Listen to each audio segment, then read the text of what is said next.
Media को capture कर लिया है।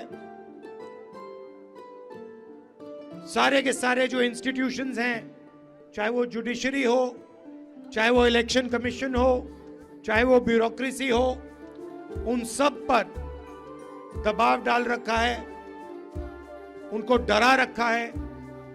और जो जनता के मुद्दे हैं उनको उठाने का सिर्फ एक तरीका है और वो है भारत जोड़ो यात्रा। इसीलिए आज भारत जोड़ो यात्रा अरुणाचल में आई और आपने प्यार भरा ये मेरा स्वागत किया। इसके लिए दिल से आप सबको बहुत बहुत धन्यवाद।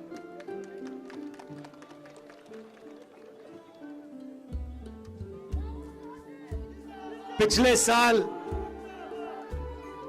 हमने भारत जोड़ो यात्रा की। कन्याकुमारी से लेकर कश्मीर तक 4000 किलोमीटर हम चले। काफी लोगों ने हमसे पूछा कि 4000 किलोमीटर हम क्यों चल रहे हैं। उन्होंने कहा कि ऐसा काम पहले हिंदुस्तान में आजादी के बाद कभी नहीं किया गया, तो आप क्यों कर रहे हैं। और हमने कहा देखिए, आमतौर से जो ऑपोजिशन की आवाज होती है उसको मीडिया उठाती है। अलग अलग इंस्टीट्यूशंस होते हैं जो ऑपोजिशन की रक्षा करती है। मगर आज के हिंदुस्तान में आरएसएस ने, बीजेपी ने मीडिया को कैप्चर कर लिया है। सारे के सारे जो इंस्टीट्यूशंस हैं, चाहे वो जुडिशरी हो, चाहे वो इलेक्शन कमीशन हो, चाहे वो ब्यूरोक्रेसी हो, उन सब पर दबाव डाल रखा है, उनको डरा रखा है। और जो जनता के मुद्दे हैं उनको उठाने का सिर्फ एक तरीका है और वो है भारत जोड़ो यात्रा। इसीलिए भैया ये अपने सीआरपीएफ वाले तमाशा कर, तो जनता की जो आवाज है उसको उठाने का सिर्फ एक तरीका है और वो है भारत जोड़ो यात्रा। और जनता के बीच में जाकर उनका हाथ पकड़कर उनकी आवाज उठाना। जब हम चल रहे थे, काफी लोगों ने हमें कहा कि देखिए, आप कन्याकुमारी से कश्मीर चले हो, साउथ इंडिया से नॉर्थ इंडिया चले हो, मगर नॉर्थ ईस्ट का क्या होगा, अरुणाचल का क्या होगा, मणिपुर का क्या होगा, नागालैंड, असम, उड़ीसा, झारखंड, छत्तीसगढ़, इन स्टेट्स का क्या होगा। और बहुत सारे लोगों ने कहा कि आपको ईस्ट वेस्ट यात्रा करनी चाहिए। सही, इसीलिए हमने भारत जोड़ो न्याय यात्रा ईस्ट से वेस्ट अब शुरू की है। अब सवाल था कि ये कहां से शुरू हो, और मैंने सोचा कि हम मैसेज देना चाहते हैं कि जो नॉर्थ ईस्ट के स्टेट्स हैं, चाहे वो छोटे हों, उनकी जगह, उनकी इंपॉर्टेंस सबसे बड़े स्टेट जितनी होनी चाहिए। उनका कल्चर है, उनकी हिस्ट्री है, उनकी भाषा है, उनका जीने का तरीका है। इन चीजों से हिंदुस्तान बहुत कुछ सीख सकता है।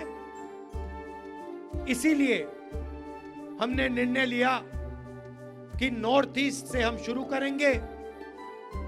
और क्योंकि बीजेपी और आरएसएस की विचारधारा ने मणिपुर को जला दिया है, वहां पे सिविल वॉर करवा दी है, इसलिए हमने निर्णय लिया कि हम मणिपुर में ये यात्रा शुरू करेंगे, क्योंकि हमारी लड़ाई बीजेपी और आरएसएस की विचारधारा के खिलाफ है, के साथ के अगेंस्ट है। इसीलिए हमने मणिपुर में यात्रा शुरू की।